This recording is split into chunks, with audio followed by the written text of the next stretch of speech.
be more in your life and not just less on a scale.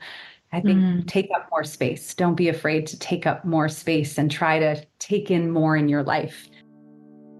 Welcome to the Midlife Reinvention Podcast, a podcast helping women in career and life transitions achieve clarity on their next steps so they can transform uncertainty into an energizing next chapter. I'm your host, Kavita Ahuja, and the founder of It's My Time Now Coaching. If you're wondering what's next in your career or life, you are in the right place. Through solo and guest episodes, you'll gain practical tips, tools, and inspiration to help you uncover blocks, gain confidence, and be, do, and have what you want. I rediscovered myself after the age of 50, and I know you can too. It's my time now to help you do just that. I'm so excited you're here. Let's dive in.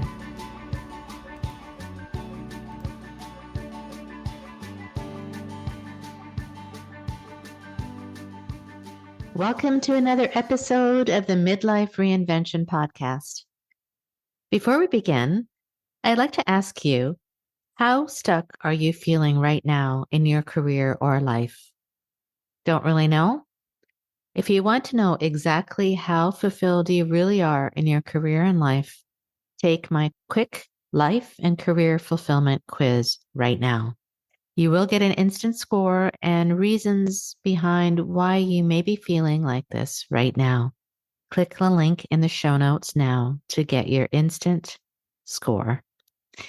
Also, I'm thrilled to be nominated for the Women in Podcasting Awards. Please vote for our podcast, The Midlife Reinvention, in the Over 50 podcast category. Your vote would go a long way in helping this podcast get its important messages into the world. The link to vote is also in the show notes, and I am so grateful, my friend, that you are here and for your continual support of this podcast. Now, let's get to today's episode. Why your perimenopause life transition is a gift, not a curse. If you're struggling with unexpected weight gain, low energy, or sleepless nights during perimenopause, you are not alone. Many women find that what used to work for their health and fitness no longer delivers the same results during perimenopause. This episode dives into why that happens and how you can regain control of your body and your energy. In this episode, you will learn how hormonal changes in your 30s and 40s can impact your weight, energy, and sleep patterns. You will discover practical strategies to improve your health and find balance during perimenopause and beyond. And you will gain insights into the power of aligning your lifestyle with your body's needs to thrive through this transition. Tune in now to hear my conversation with the wonderful Bria Gadd and learn how you can reclaim your energy and feel better than ever, even in perimenopause. Don't forget to stay till the end for the key takeaways and a special offer for listeners of this podcast. Welcome to the Midlife Reinvention Podcast, a podcast for women in transition in their careers and life. I interview incredible women for this podcast who share their stories of reinvention and who will give you their advice on how to overcome the obstacles in your way to reach your vision for yourself in your next chapter. This week is no exception, as I'm excited and privileged to have on the show today Bria Gadd. When we met, Bria and I had an immediate connection, and you'll see why, because of her authentic and kind nature and the pearls of wisdom that she's going to impart today. So Bria is a functional diagnostic nutrition practitioner. She's a certified holistic health coach and personal trainer, a perimenopause and menopause expert who specializes in female hormones, helping women with weight release and energy gain in pre and post menopause and finding clarity in hormonal choices. After helping thousands of women lose weight in their 20s and 30s, Bria recognized a difficult shift in the women's ability to get results in their body during their premenopause years. With more than 12 years of experience in the fitness and nutrition industry, Bria created a proven strategy to dramatically improve the challenges women are experiencing in weight release and energy. So I'm so excited to have you here. Welcome to the show, Bria.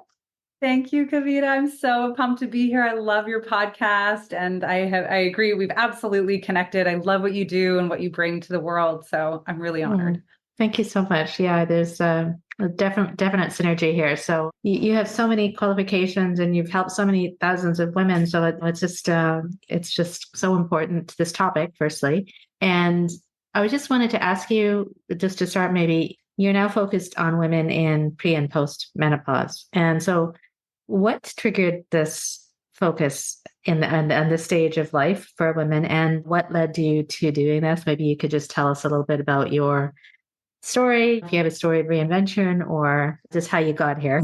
That would be great. Yeah, absolutely. I'll tell you what, I wish I had found you 5 years ago, because it probably would have made my transition a bit more smooth. Oh, really? Okay. But yeah, for me, I had built a business in fitness and nutrition, and I don't think I knew what I wanted to do, but I was drawn to it. And it allowed me to do that around the lives of my children being born and being raised. And I really loved it. I'm very passionate about working with women. And for me, it had felt like I don't have everything figured out, but I have my fitness and nutrition sorted. And then around the age of 35, I really started to notice a shift in my clients. I started to notice that they just weren't feeling the same. They didn't have the same energy, a bit of restlessness. They weren't getting the same results. And I mean, this was my career. So I remember thinking, okay, something isn't right. This doesn't make sense to me. And then that started kind of my research and trying to understand women a little bit more in our health. But it was around 37 for me where I started to kind of experience this same shift. And I mean, ultimately, I think it was like my midlife reinvention calling, which is why I'm saying it's so great to know you then. But it started showing up for me definitely as a restlessness, really physically, as I started noticing really heavy periods. I was feeling really tired all the time. I was experiencing anxiety for the first time in my life. I had what I like to call undeserved weight gain, where you change nothing, but things are changing. And yeah, right. Been there, done that. Yeah. And I think the real kicker for me, I had several other symptoms, but the real kicker for me was I stopped sleeping well. I started waking up every night between 2 and 4 a.m., drenched in a sweat. And that was what kind of sent me to my healthcare practitioner. Because I think I should have gone when I started noticing period changes, but I didn't understand that then. And she was wonderful. She did all the blood work and asked all the questions and did all the things. But she kind of looked at me at the end, Kavita, and said, Bria, you're the picture of health. And although I was grateful that I didn't have the things that were coming up on Google that I was Googling when I Googled night sweats, which are not pretty, so I don't recommend it, I felt really disheartened. I think I felt like I was failing myself. I felt like something was wrong because how could I be the picture of health and feel the way I did? And at 37, 38, which is where I was at, if this was the best I was going to feel, how on earth was I going to do the next 40 years that I had every intention of doing? So it was a real moment of like, okay, something's not right here. Finally recognizing that I was ignoring maybe a lot of messages, a lot of truths, a lot of out of alignment that I was in. It just pivoted me on this path of trying to figure out what's going on with me. And that really, what led me there was understanding our hormones, understanding what starts to happen in a woman's body around the age of 35, really getting to know the fact that I didn't know much about my body. And in that process, I was able to feel so much better, find so much energy, find my purpose again in there, in that digging, and feel better now in my 40s than I did in my 20s. And I just think I remember thinking, if I'm in the wellness industry and I don't know this information, how on earth are all these other women who are doing really beautiful big things not in the wellness industry, how are they going to know this information? And so that was a real career pivoting time for me. Well, thanks for sharing. Yeah, it is very confusing, I think, for a lot of women, because everything that you've mentioned, the restlessness, the heavy periods, anxiety, undeserved weight gain, all of those things happen to me as well. And not sleeping well, all of those. And sometimes, and then like you said, you kind of almost blamed yourself. It's like, what am I doing wrong? And generally when you go to the physician, say, oh, they'll give you a pill or they'll give you, and then it'll be like, you're fine. So I love the way that you used your own experience to turn around and help others. And I think that's really important because that was, as you said, you found your calling in doing that. So that's wonderful. And it's interesting because it sounds as though that time you were kind of feeling a little stuck. And that's where I focus a lot on women who are maybe stuck in their lives, in their careers, or in their life in general. And in your case, it was in their health and body. So it's kind of a similar stage in life. And I always say that midlife, or this period of time that we're in, is an opportunity. And I know that you say that perimenopause is a gift and not a curse.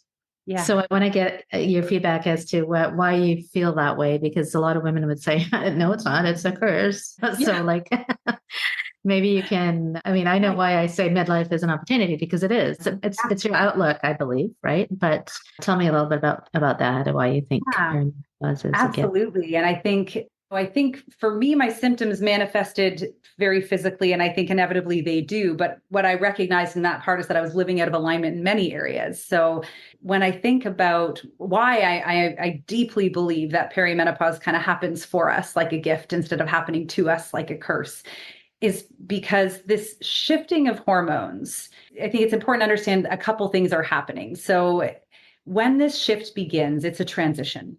And all transitions in life require more energy. And often in midlife, we're juggling a lot of balls.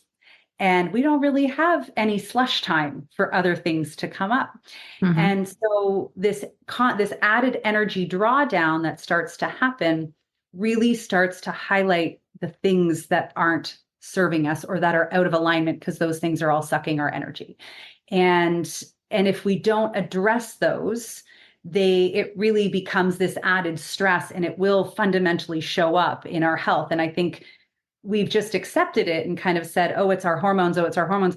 But our hormones should not make us suffer this way. All transition comes with discomfort, but we're talking like 20%, not most of our lives. So when it's manifesting in our body, when it's coming out this way, we know that things are out of alignment. It could be in your career, it could be in your relationship, could be in your purpose, it could be in your habits for your health, but they're all going to come there, because the biggest part of this transition is that the role of who's handling our main sex hormones is changing from our ovaries to our adrenals. And our adrenals are our stress managers, and they're already full. So when we add another job to them, not only is the body working harder during this time, but they're kind of like, I don't know what you want me to do here. Like, mm-hmm. I already have 6 bags of groceries. You want to add another one, something's going to drop. That's sort of what happens, the way I see it. And the other piece of that is really how the transition of these hormones impact our brain. And the science behind it, Kavita, is that really our hippocampus and our amygdala, which are the memory encoders and retrievers of our brain, are sensitive to this shift. And we start to become, when these hormones shift, we start to become more aware of past traumas, unresolved traumas, things that we have been able to say are okay that are not okay. So we become more aware of the things that are bothering us. And I kind of like to look at the philosophy side of it, because if you think about it, it starts to make a lot of sense. From puberty until perimenopause, we've been a little hormonally hijacked every single month. I mean, in the name of the circle of life, but every month estrogen comes on. It's kind of like rose-colored glasses, and it really starts to rise at the end of your period.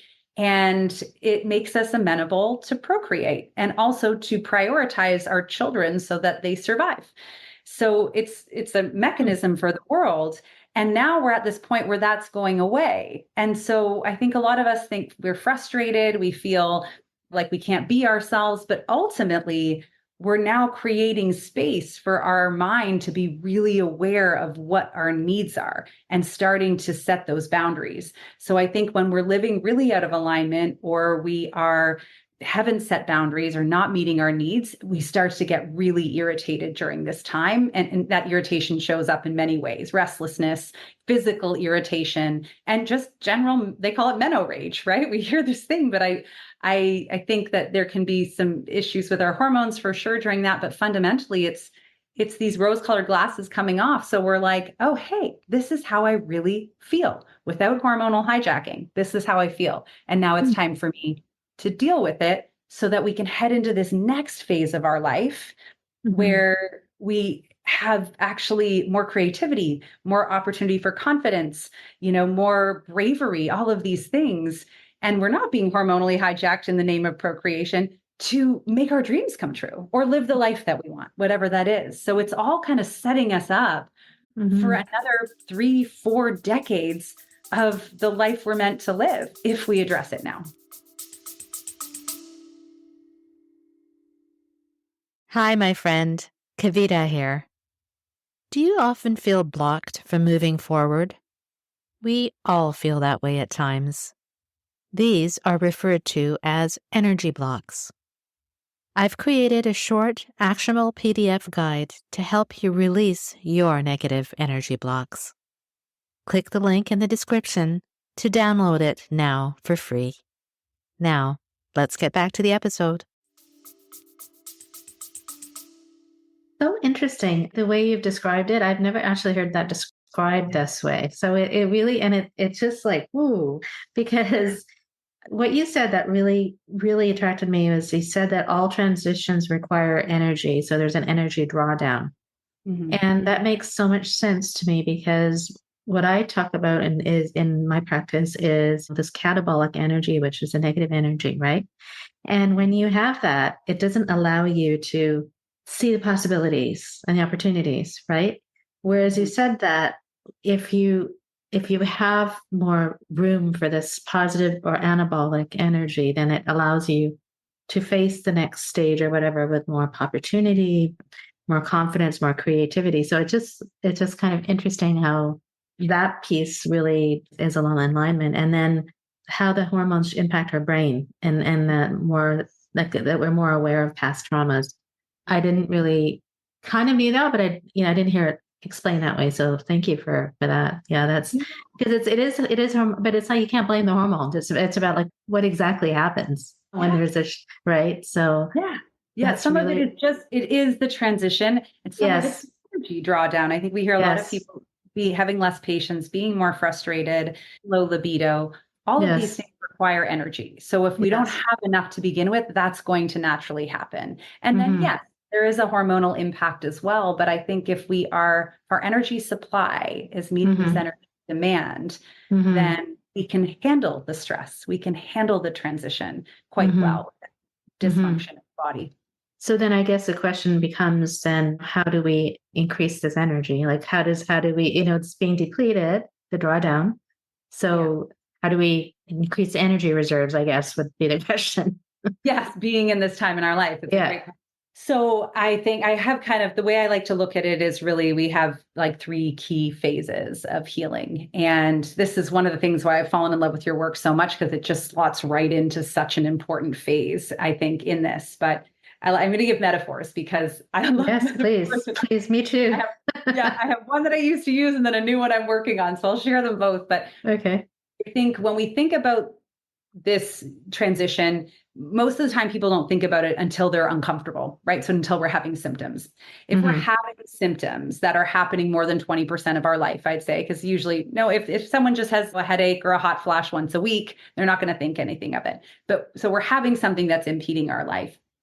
For me, that's very much a flag indicating that there is dysfunction, that there is a loss of function somewhere in the body. And we can really liken that on one hand to like a broken ankle, right? We're much better at seeing very tangible things. So if you imagine you break your ankle, right? We've got this dysfunction in our hormones like a broken ankle. You can't keep walking around on the broken ankle, right? Because if you do, we're just going to create more inflammation. We're going to create more pain and we're going to be miserable and it's going to hurt more and eventually get worse. So we passed up the ankle. So the first phase is really this healing phase. And a lot of us want to avoid it because we're so used to doing. But we in order for the body to heal, it has to have a bit of a space. So what that looks like is often taking a look at what I call our 4 foundational pillars of health, which if you imagine a table, we've got kind of 4 legs on that table on a dining table. So you're going out for a restaurant. One is sleep. One is nutrition. One is movement, not fitness. We're going to call it movement. And one is it's stress and pleasure. They're combined because I think you can't really have pleasure if you're too stressed. So I like to combine those ones together because they matter. And if one of those is off, it's a bit of an annoying dining experience. If two of them are off, someone's putting their elbow on the table and it's like rickety and it's a bit frustrating. So you're down there, you're sticking like folded up cardboard underneath that table. If three of them are off, the meal's on the floor and you're not going back to that restaurant. Yes. So we need to start when it comes to healing. We always have to come back to these foundational pillars of health. And we've really gotten away from this in our life because when we're in chaos and we're in healing, we can't even get past the inflammation to see what the real challenge is. So it's really taking a healing period. And I find that this is going to depend on how deep you are in health debt, which is the way I would look at it. How badly this ankle is broken will determine. But I think we need at least 6 weeks to 12 weeks of healing where we are focused on these four foundations. So it's consistent sleep, so going to bed and waking up at the same time, consistent eating. A lot of women are under eating these days or not eating enough for their fuel, like a fuel or the right fuel mixture for their body. So just going to bed, waking up 8 hours later at the same time, eating at really consistent times. And for movement, a lot of us are out there, and I was one of these people who was like, well, I got to get my workout in. And I wholeheartedly believe that there's so much value in putting on muscle for our hormones and our longevity in our life. And it's really important, but we can't do that when we have a broken ankle. You can't be running marathons when your ankle's broken. Yeah, so, right. So focusing just on functional movement, on walking 7,000 to 10,000 steps a day, on stretching and yoga, things like that are going to help you. And then really focusing in on this stress pleasure piece. Like, how am I actually releasing stress? How am I managing my relationship to my stress? How am I purely finding joy for just myself again? And these are our foundations of health, and they're required really in order for the body to kind of to take its eye off the ball and feel like it's in a safe place where it can heal. That's sort of phase one. And then you imagine that cast comes off. Yeah. Most people want to just start training again. But what they really need to be doing is going to their physiotherapist, because the physiotherapist kind of comes in and really gets you full range of motion of the joint, right? Making sure everything is working properly. And that's where, for me, I touch on, and why I want to continue to learn more about what you do. That's where I actually think we have our health foundations before we go running and retraining for that marathon. This is when we want to look at our life and take stock of all the areas that might be out of alignment, or all of the things that are not serving our deeper purpose, right? And really, because now we have a bit more energy. When healing happens, all of a sudden we're like, oh, I feel really great. I want to use that energy and go for a run. But it's like, wait a second, we need to make sure that we're living in alignment. Yeah, we need to make sure we're living in alignment at this point, and taking the time to taking this new energy and putting it towards the thing that's like a better long-term investment, is what I might say, right? Like knowing who we are, knowing what all these areas of our life are that create stress, that really shouldn't be creating stress, right? And if we are not living our purpose, if we're in a career that's maybe not making us very happy, if we're in a relationship that's not the right thing for us, all of this is drawing down and create on our energy and creating more stress, therefore impacting our hormones. So we're kind of like building this solid foundation. There's no point in increase in getting more energy in the first phase and then draining it in the second phase if we're not utilizing it in the right places in our lives, right? Is that what you're kind of? Yes, exactly what I'm saying. Yeah. And I liken it to that physiotherapist, because if you don't go to the physio, there's a really good chance you're going to get injured again, or you're not going to be able to reach your peak performance because we're not correct. So it's taking stock in that healing phase too. And then we get to kind of recreate what are your goals? Where are we going? How do we get there in your health? Like, how does your health support that? And in a way that works for you, for your life. So it really is this kind of 3 phases. And I think where we run into trouble sometimes, Kavita, is that we all want what we want yesterday. Yes. We become impatient. Yes. Right. Because I've experienced that. You have an injury or whatever, and then you work on it, and then you feel a little better. And it's like, okay, I'm going to go back and then it just goes back. And I love that, because you have to take the time to look at where am I going to expend the energy for maximum impact in your life? So that's great. I love that. And I love that table. What did you say? It would be an annoying dining experience. Yeah, it's an annoying time. It's a little irritating. That's wonderful. And we don't recognize it in life. That could look like, oh, you're not sleeping the best. Maybe you're having some digestive issues because and you kind of get through it because we push through and we do a really good job of not paying attention. But it drops down on your energy and it kind of makes you irritated. Yes. So Bria, tell our listeners, like, when these different phases, are they associated with like the different, like between peri and postmenopause? Like, is there a specific, or like in research, does it show that this is a certain time in our lives? And what is the difference really between peri and postmenopause? And what is, like, maybe you can explain that really briefly, if you don't mind. Yeah. Absolutely. Yeah. And I think it's important that, like, the stats are 50% of women don't know the difference between peri and post. And I was one of them. So I hope anyone listening, like, don't feel badly about it. We just weren't taught. But menopause is really just one day, 365 days after you stop bleeding in your life, after you stop having a period. So one day, and after that, you're postmenopause. So we've got one day of menopause.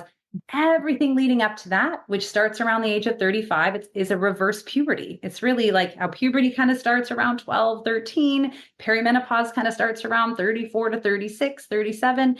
And it is this reverse puberty transition. So most what we see, and I think we're seeing it more and more, I think, one, because women are starting to pay more attention, and two, because I think after COVID, that was this massive layer of stress added on to everyone. It threw it further deep down. Mm-hmm. So we'll call it a gift because I think it helps us pay more attention and learn and grow here. But it's this is the transitional time. This is the challenging time, I think, because when we're in transition, we have that. What I think is important to recognize is that if we don't fix these things now, if we don't work on these things now, it doesn't get easier, right? And unfortunately, like, once there's a loss of function in the body, if we don't address it, then that function turns into disease and chronic illness and other things. And that's where we can start to struggle a little bit more with those things post-menopause. But if we get a handle on this, if we look at this gift now and we start to make these changes now, then it can actually make menopause and beyond a really powerful, wonderful time for women. So you're saying as soon as you see these symptoms in perimenopause, as soon as you're experiencing them, then address them sooner than later. That's kind of the gift, is to recognize it. Yeah. To see. Yeah. Almost kind of come in with a big highlighter is the way I picture it. I have to pay attention and I better deal with this before it gets messy. Yes. Yeah, that's interesting, having that one day it was a menopause versus, I knew that, but I know it's some people might. So we've talked about the symptoms. You mentioned a lot of the symptoms, but why do some women experience these symptoms much more than others? Like some women are just completely debilitated by it, whereas others, that, like, they don't even have to go on hormone replacement, or they're just seem fine. So is there a trend or a reason for that? Or Absolutely. I mean, there's always going to be a little sliver of the pie for genetics, right? There's just an element of genetics in anything. Typically, I think we see that where if your mom had a lot of hot flashes and those were the symptoms she had, that is likely going to be what you might, maybe not, but that's where I feel like genetics kind of play, is often the type of situation we have. What I think is important to recognize along with it is that really the state of your adrenals at the time of this transition starting is really going to be one of the biggest factors in the symptoms and the severity of the symptoms. Because again, our adrenals are our stress managers. And if they're already taxed and busy, or we've been living in chronic stress, whether we recognize it or not, for a long time, and chronic stress, I think I used to always think of stress as like, a really stressful situation, which a transition is. Like, moving is stressful. There's stress in career, but stress comes at us in so many ways. So a huge way is absolutely, I think, living in a career or a life that's not right for you. And that's why I think your work is so beautiful and important. But it's also in our environment, like the toxins in the air and the products we use. Our food doesn't have the same nutrients it used to. We've got pesticides, we've got social media and and lights coming off of our computers. So more than ever, it's also coming around us. So our decisions and our life and all the drawdowns on that vital reserve in our body are all going to play a role in how we feel during this transition. And that's why it's different, and why we can see cultures in this world that really don't suffer much with it at all.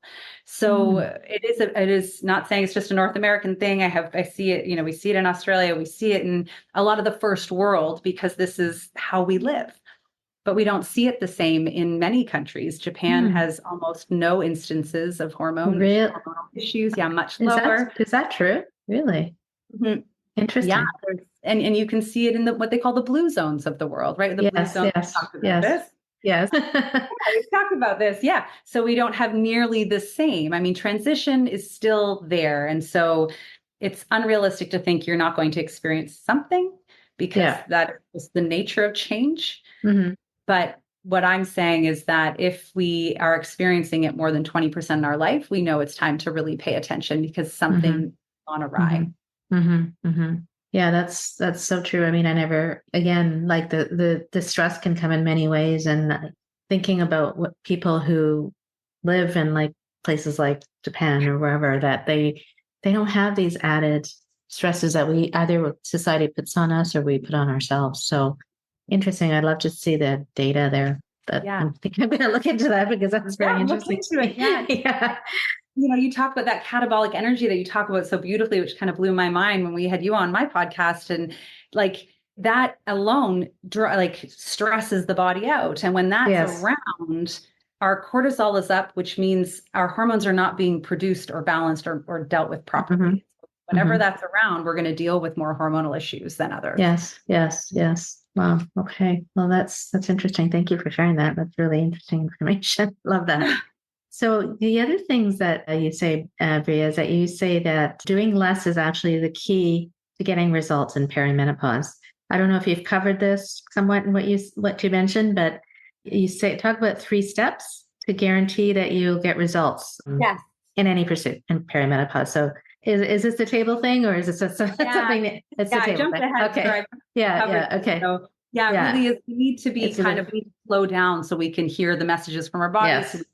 And functional holistic health, there's this beautiful saying that's like, if given half the chance, the body can heal itself. And it really is designed to do that. So we just need to get out of the way sometimes. And that's doing less comes into play. Okay. I thought that might be the reason. Okay, great. And you also touched upon this, and I've had a few other people on this podcast who are talking a lot about traditional. One of the pillars you said was movement and functional movement. So I've heard this, and I feel that it's very important, is the gaining the muscle. Yeah. But so why do traditional fitness nutrition plans don't work specifically in perimenopause? And I know you touched a little bit on the fact that it's important to get the muscle, but what should women do, like in terms of fitness and nutrition in perimenopause? Absolutely. I think it's always going to be a little bit more customized than we want it to be. I think number one is listen to your body. If she's tired, she's probably not in the place to do the workout, right? If she's hungrier, this is why following the same eating plan every single week, our hormones by nature drive our energy up to be burning 250 to 350 calories more per day in half of our cycle when we are still cycling. So listening to our own body instead of just always following something very specifically, I think is really critical for us to know what our body needs. Because I think fitness and nutrition plans, and bless them, it is very powerful, but they really are designed for all the people of all the sizes, of all the energy levels, of all the productivity in the world. And that doesn't really consider that the fact that, I sit a lot for work, whereas someone might move a lot for work, and that doesn't consider those things, or how much muscle you have already. So I think taking time to tune in to how your body feels and starting to trust her. When she's hungry, eat more. When she's tired, sleep more. When she's tight, stretch her. Things like that, I think, are really important. So I always say functional movement first. If we don't have time to be walking every day, we probably don't have the vital reserve or capacity to be putting on muscle or doing other things like that. So let's get general functional health habits in first. And then we have a period of 3 months or so where we can start to add in layers. That's where I think strength training over cardio is going to give you way more bang for your buck. And I really look at it, Kavita, like cardio it just requires energy. That's all it does. And I shouldn't say, I mean, obviously walking is cardio. That's good. That's going to give you the cardiovascular health that you need. But long distance running, aerobics, things like that are just asking energy of your body. Muscle building requires some energy, kind of like a long-term investment, but then it makes energy. It Mm-hmm. creates in your body. It Mm-hmm. creates better hormonal health, better thyroid health, better like heart health. It does all better brain health. It does all of these things for us. So Mm-hmm. it's the smarter investment because you're going to spend energy to make it, but then you're going to get that energy back in a much better return. Mm-hmm. Yeah, I love that. I feel that I've incorporated that more into my life, like the movement, mobility, the weight training, and walking. Try and get 10K steps in, and it really makes a difference. Where does something like Pilates come in? Is that Pilates yoga? Is that also part of the functional movement? Is that Yeah, or I think yeah? so. Pilates and yoga can both be quite, I'd say, quite intense. I Yeah. think if someone was like, what is the ideal workout plan? I mean, I think at the end of the day, we do want to do the things that bring us some joy, but Yeah. once you have that walking in, and I think then you layer in yoga after that. So we have the stretching because we want to make sure if we're building muscle, we're leaning that muscle out. Otherwise, we're always going to be capped on that muscle. I think for me, because our lives are not always the same all the time, and building muscle requires you to sleep a bit more. It requires you to eat a bit more. So it requires more of you. For me, it's not something I want to do every day all year long or every Mm-hmm. week all year long. So I Mm-hmm. like to take like a 3-month block, focus on building. And then I like to take a 3-month block and focus on like leaning and core and functionality. And that's where, for me, things like more intense yoga for Pilates, where that really comes into play, where we're not having to hold, heavy weights, where we can be really gentle on our body, but still get that beautiful functional movement and really support the muscle and hormones. Mm-hmm. Mm-hmm. Wonderful, wonderful. It's just I love that listening to your body, and we don't do that enough. So thanks for the reminder. Yeah. So, Bria, tell us what your program's all about. What do women come to you for support, and how it all works? And I know you have so much information, and you're so knowledgeable. So how does it all come together Yeah, that's to help your clients? Thank Yeah. you. So, for women who are just needing a little help, whether it's fitness with their hormones or there's nutrition with their hormones, always have a bunch of little courses. You can always grab them. Hanging out on Instagram is a really great place, and you can find them there on my website.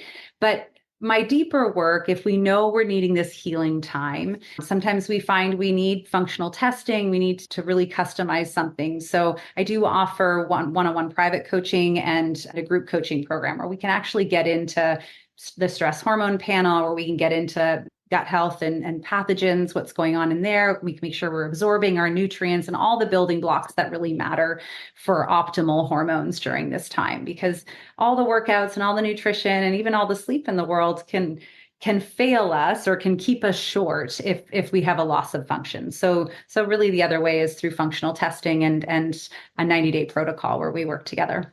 Nice. And you said that there's different programs, but your core work is a functional testing and the 90-day Yes. program. Okay. Okay. And where do people find you, Bria?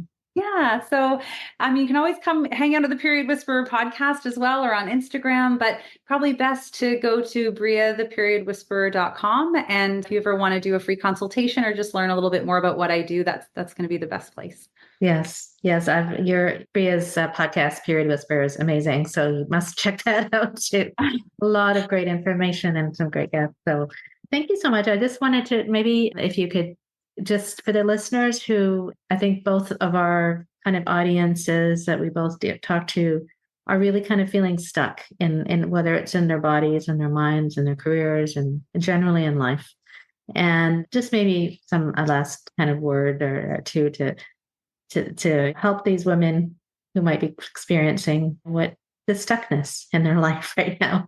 Yeah, I understand that stuckness. I think two things. One, there's this beautiful quote that I always loved. It says, Mother Nature never rushes, but everything gets done.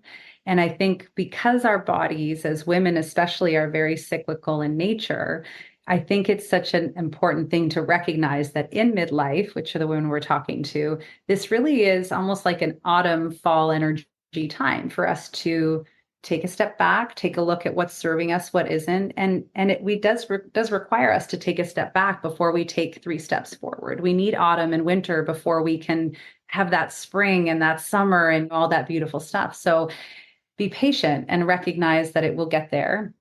And it's going to take that self-reflection. And then the last thing that I always share on my podcast is be more in your life and not just less on a scale.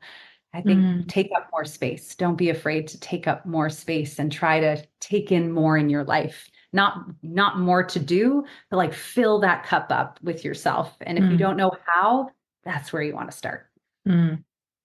Fill that cup up with positive energy. Yes, right? Exactly. I love it. I love it. Thank you so much. I mean, there's such great information, and it's the way you've explained it and the way that you've given us the analogies so that people can understand the phases that they're going through and that they're very normal. And it's just about recognizing them and being, as you said, be more in your life and be patient, because it's going to be a spring. It's all, you'll see the spring soon. So that's wonderful. Yes. It will come in next year. Yeah. I really appreciate all your advice and a great conversation. Thank you so much, Bria. I trust you enjoyed this episode with the lovely Bria Gadd, and it convinced you that perimenopause is not just a biological transition, it's an opportunity to realign your life. Here are Bria's 3 main takeaways. Number 1, rather than viewing perimenopause as a curse, it can be a gift that reveals areas of your life that are out of alignment. This should prompt you to address what's truly important and make the necessary changes. Number 2, to manage the challenges of perimenopause, focus on the foundational pillars of health: consistent sleep, balanced nutrition, regular movement, and stress and pleasure management. These basics create the space for your body to heal and to thrive. And number 3, this stage of life is a chance to reassess your purpose and ensure you're living in alignment with your true self. This could mean making changes in your career, relationships, or habits to create a life that better supports your well-being and long-term happiness. If you truly believe that this transition in your life is an opportunity and want to rediscover who you are, then reach out to me and let's have a breakthrough discussion. I want to help you uncover what may be blocking you and help you see what great things are ahead for you in your career and life. Reach out to me at Kavita at itsmytimenowcoaching.com and let's have a conversation. And my friend, as a special and limited time offer for you listening to this podcast, I am offering my online course, It's My Time Now, at 50% off the regular rate. This is a comprehensive program where I go through a step-by-step process of rediscovering yourself. With the code BRIA50, that's BRIA 50, in honor of today's episode, you will receive 50% off this amazing and comprehensive course. The regular rate is $495, and only until Monday, September 2nd, you can take advantage of this comprehensive course for the low rate of $249. I'm only offering this for a short time, my friends, so if you're interested, please click in the link below in the show notes to register and receive your 50% discount today. Thank you again for supporting, subscribing, and telling your friends about this podcast, and also for voting for it in the Women in Podcasting Awards. Have a beautiful week ahead, and see you next week.